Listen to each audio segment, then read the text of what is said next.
नमस्कार दोस्तों, मैं हूं सौरभ शर्मा। आप देख रहे हैं न्यूज नेशन। दोस्तों, आज बात होगी इंडिया लॉकडाउन की। जी हां, कोई नया लॉकडाउन नहीं होने वाला है, लेकिन बात होगी उस फिल्म की जो 2 दिसंबर को आने वाली है। सबसे तारुफ कराऊंगा, लेकिन उससे पहले 2 लाइन बोलना चाहूंगा। प्यार सबकी जिंदगी किस्से में आया है। प्यार सबकी जिंदगी के किस्से में आया है। लॉकडाउन का दर्द हर किसी के हिस्से में आया है। क्या बात है। देखिए, ये अभी मैंने इंटरव्यू स्टार्ट होने से पहले लाइनें लिखी थी और सबसे तारुफ कराऊंगा। इंडिया लॉकडाउन की पूरी टीम मेरे साथ मौजूद है। आप सभी का बहुत बहुत स्वागत है। Thank you, Saurabh, and that was so beautiful. Thank you for dedicating those lines to our movie. देखिए, लॉकडाउन वो हमारे इमोशंस हैं और जुड़ाव है जो पराये हो गए थे, उन्होंने अपनेपन का एहसास कराया लोगों को। Madhu sir, captain of the ship, इतनी लाखों स्टोरीज में से 12 स्टोरी और उसके अंदर से 4 स्टोरी। कहते हैं आप तो हीरा निकाल के ले ही आते हैं, और ये 4 हीरे जो आप स्टोरीज के तौर पे लाए हैं, कैसे, कितनी मुश्किल आपको हुई? बिकॉज इट्स लाइक अनबिलीवेबल कि इतनी सारी स्टोरीज में से 4 स्टोरीज आपने परोसे, वो भी इतनी बेहतरीन है।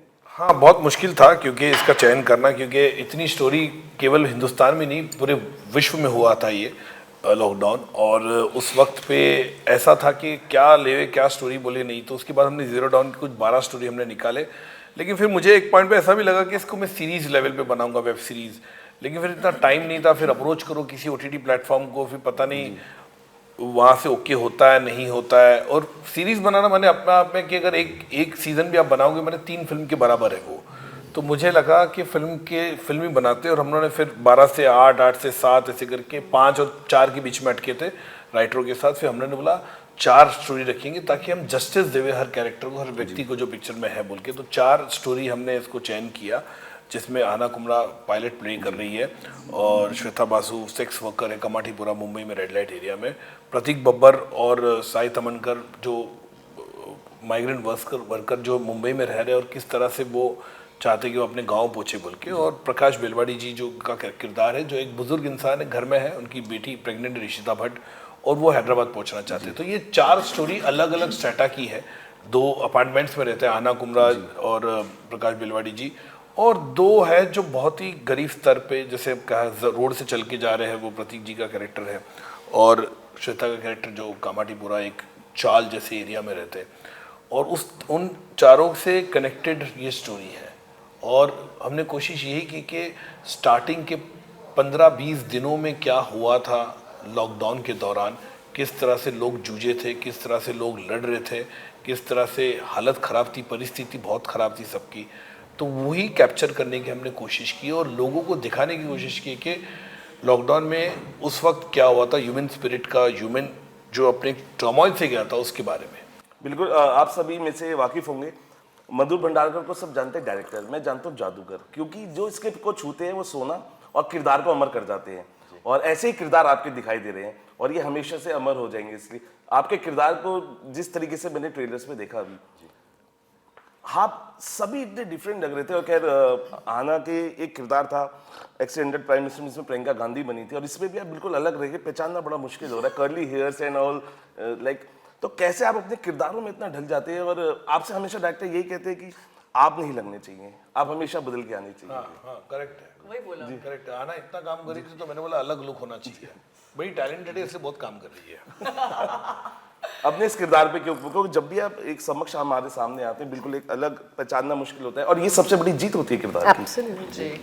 नहीं, I consider my self very lucky, क्योंकि जब मैंने एक्सीडेंटल प्राइम मिनिस्टर में भी प्रियंका गांधी का रोल किया तो मुझे काफ़ी लोग मुझे पहचानते नहीं हैं, क्योंकि और ऐसा बहुत होता है कि एयरपोर्ट पे कोई मुझे ऐसे मिलता है या कहीं भी पब्लिक प्लेस में कोई मिलता है तो मेरी तरफ 2 मिनट देखते हैं, फिर वो बोलते हैं आप खुदा हाफिज में थी।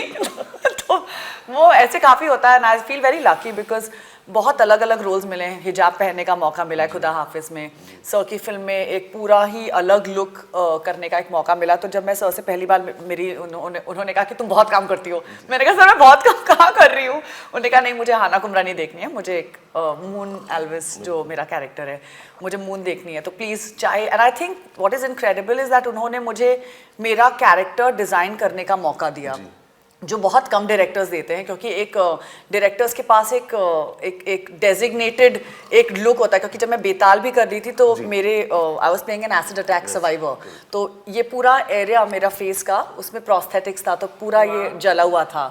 तो I feel as I said कि मैंने कोशिश बहुत की है अपने पूरे करियर में कि मैं कोई रोल रिपीट ना करूं, कोई लुक रिपीट ना करूं। तो जब सर ने मुझे बोला कि मुझे नहीं चाहिए तुम्हारे जो तुम जैसी दिखती हो, मुझे वैसा नहीं चाहिए, तो हम लोगों ने लुक टेस्ट के दिन उन्होंने काफ़ी विग्स वो सब मंगा के रखे हुए थे कि अलग अलग लुक्स ट्राई करेंगे। फिर मैंने सर को बोला, मैंने कहा सर ऐसा करते हैं, विग्स नहीं पहनते हैं सर, मैं अपने बाल कर्ल करके एक बार देख लूँ क्या, क्योंकि मैंने कभी किए नहीं है कर्ल। तो मैंने वो किया और फिर मैं बहुत अलग लग रही थी। फिर उन्होंने बोला रुको रुको रुको, फिर वो चश्मा लेकर आए। फिर उन्होंने कहा चश्मा पहन लो, तुम चश्मा पहनो, let me see how you look. तो फिर जब मैंने चश्मा पहना तो when I looked at my self, मैंने अपने फैमिली ग्रुप पे फोटो भेजी तो सब लोगों ने पूछा कौन है, मैंने कहा मैं हूँ। हेलो लाइक, तो I think it was very nice because I mean आप कुछ छोटे छोटे चेंजेस करें अपने अंदर, you can actually find characters within yourself and I think it was incredible that वो बहुत ही complete different look achieve हो पाया thanks to him।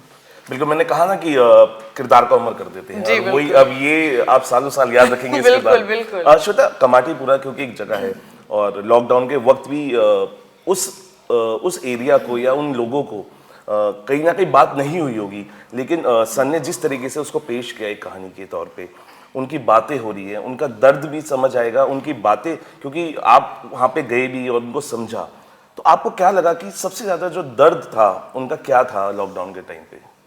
सबसे पहले तो मैं मधुर जी को बधाई देना चाहूँगी कि उन्होंने इस कम्युनिटी के बारे में सोचा, क्योंकि इस बारे में काफ़ी हाईलाइट नहीं हुआ था। हमने लॉकडाउन में कई किस्से पढ़े, सुने, देखे, एक्सपीरियंस किया। तो जब ऐसे किसी किरदार को जीने का मौका मिलता है एज एन एक्टर, आपको एक चैलेंज होता है और कोशिश यही रहती है कि हर किरदार आपको चैलेंज करे, अपने पिछले किरदार से अलग हो और आपके अंदर की जो एक नई पर्सनैलिटी उसको अनलॉक कर दे। तो मेहरुनिसा से मिलकर, जो मेरे किरदार का नाम है, उनसे मिलकर मुझे बड़ा अच्छा लगा। बहुत ही निडर है, बेबाक है, बिंदास है, और उस कम्युनिटी को लेकिन समझने के लिए मधुर जी ने कहा कि हम कामाठीपुरा जाते हैं, जो एक रेड लाइट एरिया है बम्बई में, और हमारे साथ आर्ट डायरेक्टर भी गए थे, हमारी सिनेमेटोग्राफर केको जो एक्चुअली जापानीज़ हैं, वो भी आई थी because they were doing their own research for their own work for the film. तो मैं उनसे मिली वहाँ पर, जो कमर्शियल सेक्स वर्कर्स हैं, उनकी फैमिली से भी मिली, उनके बच्चे भी थे, वो अपने स्कूल की कहानियाँ बता रहे थे। मेनली देखिए, उन्होंने मुझे जो अपनी कहानियाँ बताई वो तो मैं नहीं बता पाऊँगी, क्योंकि उन्होंने मुझे भरोसा करके अपनी कुछ कहानियाँ बताई हैं, and it's not right, it's not my place to discuss that. लेकिन मैं वहाँ पर एज अ प्रोफेशनल गई थी, अपने जॉब पे रिसर्च करने गई थी, और मैं काम कर रही थी। तो मैंने अपने किरदार पर काम किया, जैसे उनका चलना, बोलना, उठना, बैठना, एक अपने आप को जैसे वो आईने में देखते हैं, उनका रहना। मैं हर प्रोजेक्ट में अपना मेकअप खुद करती हूँ, इनफैक्ट इवेंट्स में भी खुद करती हूँ, क्योंकि मुझे स्केचिंग का शौक है। तो मुझे लगता है ये मेरा कैनवस है और मैं किरदार क्रिएट करने की कोशिश करती हूँ, of course with in the boundaries of the creative liberty जो हमें मेकर्स क्रिएटिव टीम देती है। तो वो मेकअप कैसे करती हैं, क्योंकि वो ग्लैमरस नहीं होता, काफ़ी लाउड अट्रैक्टिव होता है, ताकि वो एक अटेंशन अट्रैक्ट करे। तो ये छोटी छोटी चीज़ें, ताकि चाहे जैसी भी कहानी हो इस कम्युनिटी की, मैं उसे सिंसियरली और ऑनेस्टली रिप्रेजेंट कर सकूं। उनके जैसे बाथरूम से ना एक बहुत स्ट्रॉन्ग डिटर्जेंट, साबुन और टैल्कम पाउडर का स्मेल आ रहा था। तो मैंने थ्रू आउट द शूट सिर्फ टैल्कम पाउडर और सर पे चमेली का तेल यूज़ किया है। मैंने कोई एक्सपेंसिव परफ्यूम्स नहीं यूज़ किए जो यूजुअली हम शूट पे हमेशा यूज़ करते हैं, लाइफ में यूज़ करते हैं। तो just to live that character की एक रिस्पॉन्सिबिलिटी भी है, क्योंकि मैंने खुद, मुझे शर्म आ रहा था कि यार इस कम्युनिटी के बारे में मैंने बिल्कुल नहीं सोचा। लॉकडाउन में किसी ने उतना पढ़ा नहीं, उतना हाईलाइट नहीं हुआ। तो एज एन एक्टर अगर मुझे मौका मिल रहा है इस कम्युनिटी को रिप्रेजेंट करने का, चाहे वो लैंड करे ना करे, चाहे जो भी उस प्रोजेक्ट का फेट हो, एज एन आर्टिस्ट मैं कोशिश करूँगी कि मैं फुल ऑनेस्टी और सिंसेरिटी के साथ करूँ। तो ये थी मेरी छोटी सी जर्नी। नहीं, बिल्कुल, और उन सभी को आपका वो किरदार पसंद आएगा जब वो आपकी फिल्म देखेंगे। I hope so, I really really hope सो।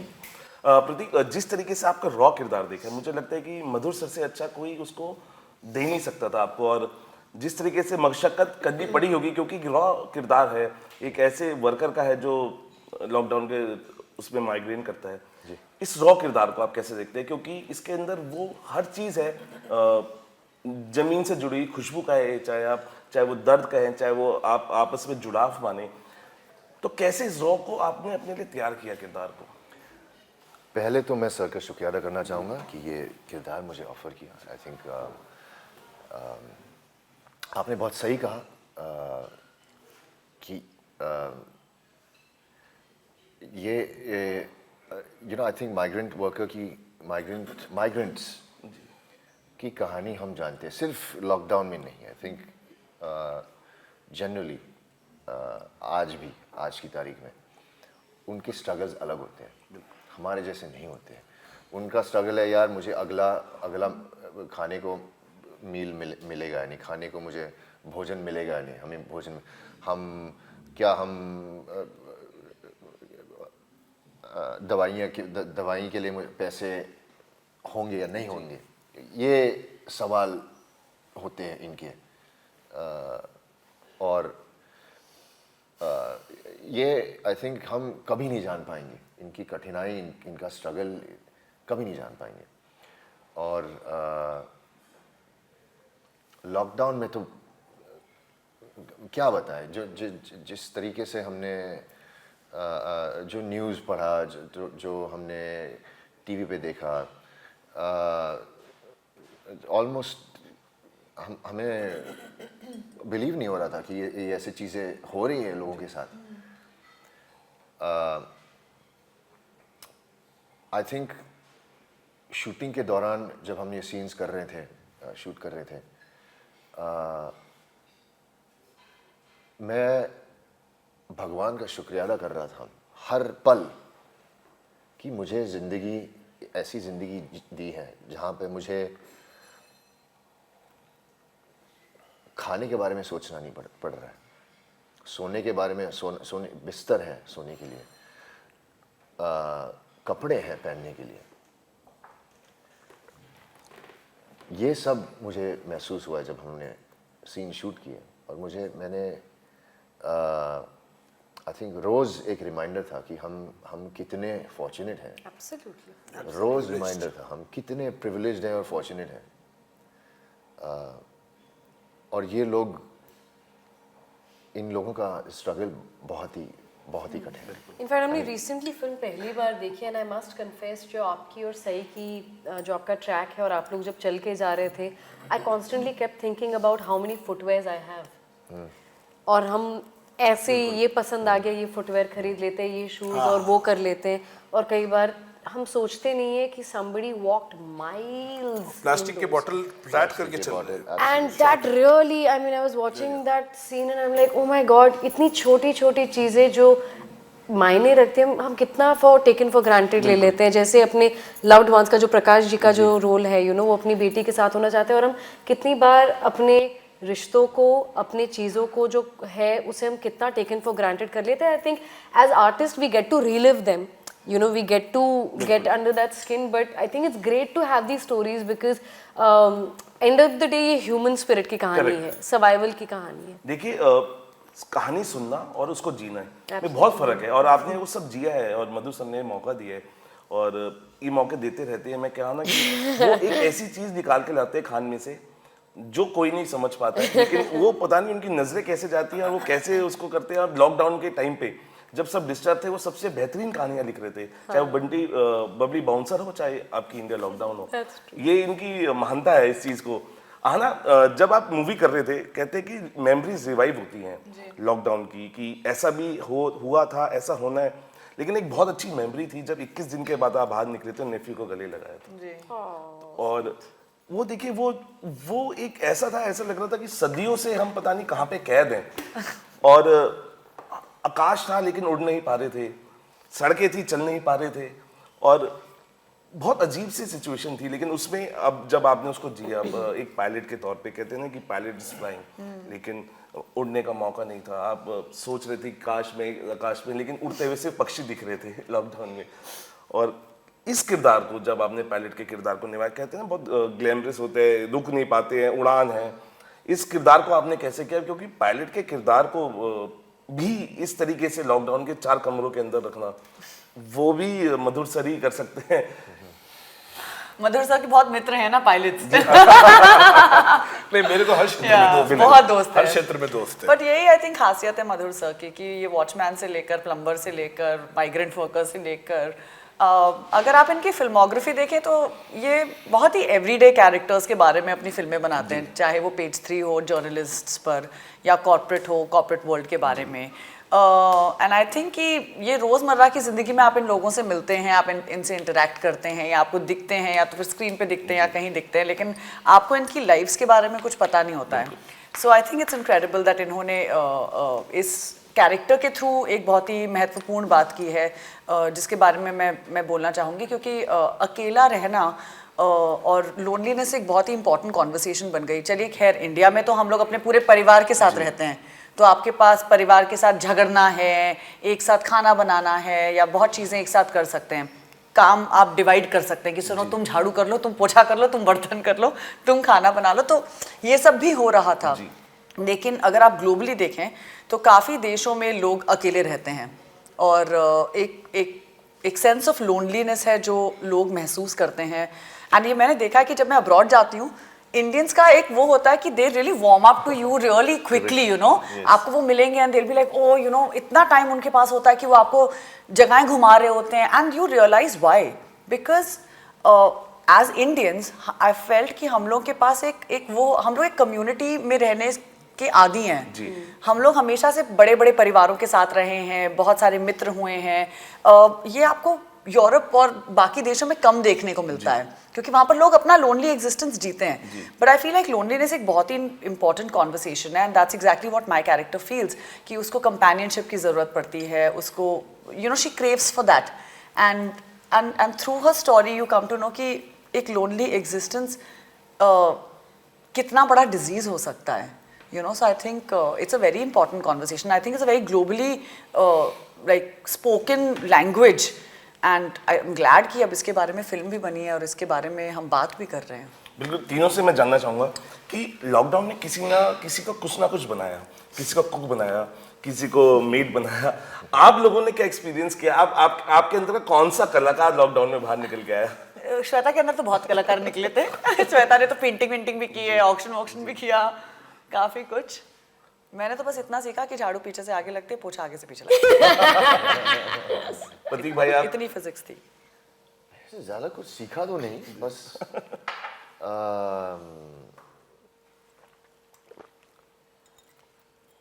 अपने आप को थोड़ा और प्यार करना सीखा. आई थिंक वक्त मिला. I think much needed me time मिला सबको.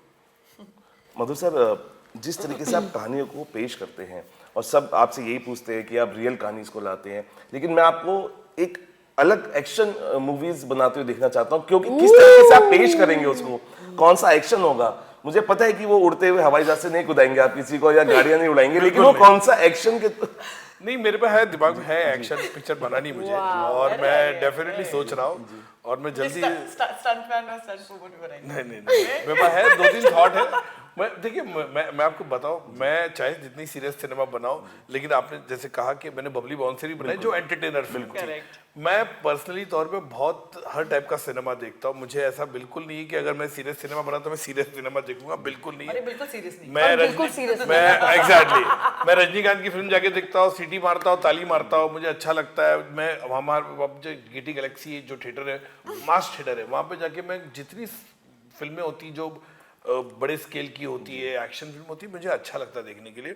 मुझे बनानी एक्शन फिल्म, डेफिनेटली उसमें आपको मधुर जी का तड़का ही मिलेगा. उसमें जो हार्डकोर रियलिज्म होता है वो भी होगा, लार्जर देन लाइफ भी होगा, लेकिन वो रियल स्पेस में होगा. तो मैं 100% एक्शन बनाना चाहूँगा. ऐसा नहीं कि नहीं, हॉरर भी बनाना चाहूँगा, थ्रिलर भी बनाना चाहूँगा, ऐसा बिल्कुल नहीं. मुझे नहीं लगता कि लोगों को ऐसा लगना चाहिए कि यार आज यही साल आप देखिए तो मैंने 3 अलग फिल्में बनाई हैं. एक प्रोड्यूस की मैंने अभी जात्रिक, जो मैंने फिल्म बंगाली प्रोड्यूस की, बहुत ही सीरियस सिनेमा थी, बहुत ही अलग. रेस आपका एक ट्रियोलॉजी के बाद का लास्ट का पोर्शन था, और वो जिसको राष्ट्रीय पुरस्कार मिला. बबली बाउंसर एक कॉमेडी एंटरटेनर रही फिल्म, बाउंसर के वर्ल्ड को दिखाया. इंडिया लॉकडाउन आप देखिए कि बहुत सीरियस, बहुत हार्ड हिटिंग, बहुत रियल कैरेक्टर दिखे. तो मुझे लगता है फिल्म मेकर, स्टोरी टेलर हर टाइप का सिनेमा बना सकता है, हर टाइप की स्टोरी बोलनी भी चाहिए. मधु सर, मैंने ये सवाल इसलिए किया क्योंकि मैं जवाब जानना चाह रहा था, जवाब से ही मेरा आंसर निकला. लेकिन एक सवाल फिर कि बॉलीवुड फिल्में जो हम कहते हैं कि हीरोइज्म होता था, डिशुम डैग, और वो एकदम हीरोइज्म एंट्री होती थी, आपको लगता है कहीं ना कहीं मिस होता है हीरोइज्म आज की बॉलीवुड फिल्मों में?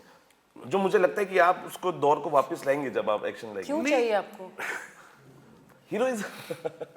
हीरोइनिज्म नहीं हीरोइनिज्म है, हीरो क्यों चाहिए आपको? नहीं मैं बेस कह रहा हूँ कि मुझे आप भी उसी अवतार में आएंगे, जब हीरोइज्म उस अवतार में आएगा तो आपका भी एक अलग नहीं, अवतार मुझे लगता है कि आज की तारीख में ओटीटी पे इतनी फिल्में आई है और सिनेमा में भी ना, वो एक जो हीरोइज्म का जो स्टारडम का वो पॉइंट ऑफ व्यू चला गया है, काफी कम हो चुका है। लोग अच्छे किरदार देखना चाहते हैं, अच्छे कैरेक्टर को देखना चाहते हैं। ऐसा नहीं कि जो हमारे पुराने स्टार जितने भी इतने सालों से, सलमान हुआ, शाहरुख हुआ, आमिर हुआ, अक्षय, उनका एक स्टारडम रहा है, वो है आज भी। उनकी जब एंट्री होती है या उनका एक एक्शन से धमाका होता है तो लोग तालियां सीटी वीटी बजाते। रजनीकांत साहब है, बिल्कुल। अभी हमने पुष्पा देखी रिसेंटली, बिल्कुल, तो उसमें भी एक जो अल्लू अर्जुन ने काम किया, या केजीएफ हमने यश की पिक्चर देखी, इतना ब्लॉकबस्टर हुई है पिक्चर। तो मुझे लगता है ऐसा नहीं कि नहीं है, बोल के है, लेकिन ये बात है लोग अभी किरदार को बहुत ही रियल और बहुत ही रिलेटेबल देखना चाहते हैं। शायद वो एक बदल गया है अभी पिछले 2 साल में। जो लोगों ने ओटीटी देखा है, कैरेक्टर्स राइटिंग इतनी बेहतरीन हो चुकी है अभी, तो लोग ऐसा लगता है यार इंग्लिश पिक्चर भी है, वो भी देखते हैं वो लोग। यू नो फेमिनिज्म जो है it's of course widely discussed now, और एक बहुत ही अच्छा डायलॉग बन चुका है।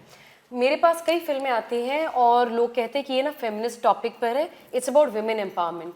I would like to remind people that feminism is not about female empowerment, it's also empowering, emotionally empowering men. Correct. And मुझे ये जो फिल्मी जो एंट्रीज होती है हीरो की बहुत पसंद है, और मैंने भी सीटियां तालियां बजाई है। मुझे भी दीवार देखकर अमिताभ हमने बच्चन डॉन देखी अभी हमने अमिताभ बच्चन साहब के 80 साल के समारोह में, and of course it's great, but I think it's very important to adapt, and somewhere I think a lot of men feel the pressure to feel like a hero because they see a hero on screen. I think it's very important, and it's a filmmaker's responsibility to also emotionally empower men when you're empowering women on screen. Because ये जो hero की entry है और लोग सीटी मार रहे हैं, I think a lot of male friends I have, they feel that about themselves, and I think it's quite unhealthy. बिल्कुल नहीं, क्योंकि मधुर सर आज बैठे हैं, तो आप ही के सवाल को मैं आगे बढ़ाऊंगा, क्योंकि मधुर सर हम देखते हैं कि अभी पहले क्या होता था कि आपकी श्वेता, आपकी बात को मैं आगे बढ़ाता हूँ कि स्टार्स को लेकर इन्वेस्टमेंट होता था मूवीज में, जिस तरीके से आपने बताया हीरोज को, लेकिन मधुर सर हमेशा से ही कंटेंट के अंदर इन्वेस्टमेंट करते आए हैं, और उसके अंदर कोई भी हो, उन्होंने कितनी अच्छी तरीके से फीमेल्स को दर्शाया, चाहे फैशन हो, बहुत सारी फिल्में हैं। लेकिन इसका कितना लगता है कि इन्वेस्टमेंट इन कंटेंट खत्म हो गया, इन्वेस्टमेंट इन स्टार्स जो होता था उस वजह से वो भी एक मेन कारण हो सकता है। देखिए ऐसा है ना, फिल्म जो बनाते, मुझे इन्वेस्टमेंट डेफिनेटली ये हुआ कि हीरोइन फिल्म बजट को बजट नहीं मिलता है। हीरोइन ओरिएंटेड फिल्म बनाओगे तो उसमें बजट आपको मिलता नहीं है, तो बहुत कम बजट मिलता है। तो वो हमेशा आया है बहुत साल से, बहुत साल तो पहले। अब भी मेरे कुछ फ्रेंड्स, मेरे कलीग्स इंडस्ट्री के या मेरे कंटेम्परेरीज ने हीरोइन ओरिएंटेड फिल्में बनाना शुरू किया है। पहले मैं बता रहा हूँ 5-6 साल पहले कोई नहीं बनाता था, ओटीटी के बाद शुरू हुआ है। अदरवाइज सब बोलते थे मधुर ही बनाता है, मधुर ही चला सकता है, मधुर का ही उसका बजट में वो बना सकता है। यहाँ पे आपको नहीं मिलता। तो प्रॉब्लम ये है कि आप लोग हमेशा पूछते हैं ऑडियंस को कि आप जनता पे जाइए माइक लेके, आप हमेशा पूछते हैं इसमें हीरो कौन है, अरे पिक्चर आ रही है, कभी आप पूछते हो हीरोइन कौन है बोल के? नहीं पूछते हो। तो प्रॉब्लम ये है, जिस दिन एक हीरोइन को भी उतनी ओपनिंग मिलेगी जितना एक बड़े स्टार को मिलता है, तब जाके इनका पेचेक भी बड़ा होगा और ऑडियंस भी आएगी थिएटर में देखने के लिए। ये परिवर्तन लाना जरूरी है। श्वेता, ताली सन्ने। Absolutely agree with you. प्रतीक भाई, आपका एक नया वर्जन देख रहा हूँ मैं इस फिल्म से, that is Prateek 2.0, and you are liking your new version because क्योंकि वर्जन भी, जब हम बात होती है ना किसी भी 2.0 वर्जन की, तो एक नया रिफ्लेक्शन आता है आपके सोल के अंदर, एक्टिंग को लेके, किरदार को लेके। So how you see yourself as Prateek 2.0? I see Prateek 2.0, Prateek 2.0 बहुत ही भूखा है, अच्छे काम के लिए बहुत भूखा है, और एक आई थिंक ज़िंदगी के लिए एक स्पेशली कोविड के बाद आई थिंक ज़िंदगी को हम बहुत इज़्ज़त करते हैं। आई थिंक प्रतीक 2.0 बहुत इज़्ज़त करता है ज़िंदगी को और अपॉर्चुनिटीज़ को और चाहने वालों को। आई थिंक ये कोविड के पहले हम बहुत सारी चीज़ें फॉर ग्रांटेड लेते थे, बहुत सारी चीज़ें, दोस्त, फैमिली मेम्बर्स। आई थिंक ये ये बदल गया है, not only because of Covid की वजह से नहीं, बट आई थिंक बिकॉज मुझे लगता है ये बहुत अच्छा वक्त है हमारे लिए, इस इंडस्ट्री के लिए, और कैपिटलाइज करना आई थिंक बहुत ज़रूरी है इस वक्त को, और हम सब कर रहे हैं, हम सब कोशिश कर रहे हैं यू नो ये वक्त को कैपिटलाइज करने को। और आई थिंक जैसे मैंने कहा 2.0 बहुत भूखा है, it's Prateek 2.0, oh my god. बहुत भूखा है, लॉकडाउन बहुत भूखा है, और सर के लैंग्वेज में जलवा दिखाना है। वाह। नहीं, ये तो झंडे गाड़ने के लिए जानी जाती है, जलवे तो है ही। आना, क्योंकि देखिए टाइम अप हो रहा है जाते जाते, क्योंकि आपके पास ऐसे किरदार आ रहे हैं जिसको आप इंजॉय कर रहे हैं करने में, क्योंकि कई किरदार ऐसे होते हैं आप सोचते हैं सुनते हैं, लेकिन आपका हर किरदार में आपका एक नया वर्जन आपका भी दिख रहा है, चाहे पिछले हो या आने वाली कई फिल्में हो, क्योंकि अभी इंडिया लॉकडाउन की बात हो रही है तो उसकी करेंगे, लेकिन how you enjoying your scripts? अब आपको लग रहा है कि हाँ OTT के आने से और नई नई फिल्में आने से, जैसे मधुर सर आ रहे हैं, स्क्रिप्ट्स में भी मजा आ रहा है पढ़ने में? ऑफ कोर्स स्क्रिप्ट्स में मज़ा आ रहा है, लेकिन मैंने हमेशा मेरे कैरेक्टर्स को एंजॉय किया है। और मैंने मुझसे कई बार ये पूछा जाता है कि आप अपनी स्क्रिप्ट्स कैसे चूज़ करती हैं, तो मैं अपनी स्क्रिप्ट्स चूज़ नहीं करती हूँ। स्क्रिप्ट्स मुझे चूज़ करती हैं। मुझे कभी इतना ज़्यादा मौका नहीं मिला है कि मैं स्क्रिप्ट्स को मना कर सकूं, तो I think I have just been lucky कि जो भी स्क्रिप्ट्स अभी तक आई हैं वो काम अच्छा ही निकला है। एंड आई फील लाइक अगर मैं ये प्रोसेस नहीं इंजॉय करती तो मैं इस बिजनेस में होती भी नहीं। मैं अभी बैंक का जॉब कर रही होती या कोई डॉक्टर, या अभी तक मैं एक्चुअली अपने UPSC एग्जाम्स देकर पुलिस वाली बन गई होती, क्योंकि मेरी माँ पुलिस में है। तो हमारे घर में तो मतलब इट वाज अ गिवन कि यहाँ ना तो पुलिस में ही जाएगी, इसको लड़के को पीटने का बड़ा शौक है। तो मेरी ऑलरेडी रेपुटेशन बचपन से ही खराब थी। पर आई फील कि अगर मैं इस प्रोसेस को एंजॉय नहीं करती, I would have not been able to you know do so many diverse characters. अब मैं थोड़ी केयरफुल हूँ इस साल से, क्योंकि मुझे मधुर सर ने बहुत मेरे दिमाग में ड्रिल किया कि तुम सब काम मत उठाया करो, तुम हर चीज़ मत किया करो। पर मैंने कहा मैं तो फकीर इंसान हूँ, अब मेरे पास जो स्क्रिप्ट आ जाती है मैं वो कर लेती हूँ, क्योंकि मेरे पास नहीं है ऑप्शंस 50 डायरेक्टर्स खड़े मेरे दरवाजे के बाहर। मैं एक ऐसी फैमिली से आई हूँ जहाँ पर मैंने बहुत लड़ झगड़ कर माँ बाप को कन्विंस करके ये बोला कि भाई मैं कमाई कर सकती हूँ और मैं अपना कमाऊंगी और खाऊंगी, कभी किसी के सामने हाथ नहीं फैलाऊंगी, हमेशा बोलूँगी कि मैं अपना काम खुद से करूँगी। तो जब आप अपने बलबूते पे खड़े होते हैं ना, तो एक सेंस ऑफ अचीवमेंट और एक सेंस ऑफ रिस्पॉन्सिबिलिटी दोनों आती हैं। And I think that most of us have managed to achieve. बिल्कुल। देखिए आप मधुर सर के क्राउन के वो हीरे हैं हिस्से जो बहुत महंगे हैं, बहुमूल्य हैं और जिनका कोई मोल नहीं है। और आने वाले टाइम पे जब ये आप किरदार करेंगे, जब देखेंगे तो माशाल्लाह इससे भी बेहतरीन किरदार मधुर सर आपके लेके आएंगे। और एक्शन, सर ने कहा है कि एक्शन डायरेक्टर की एंट्री हो रही है अभी अगला।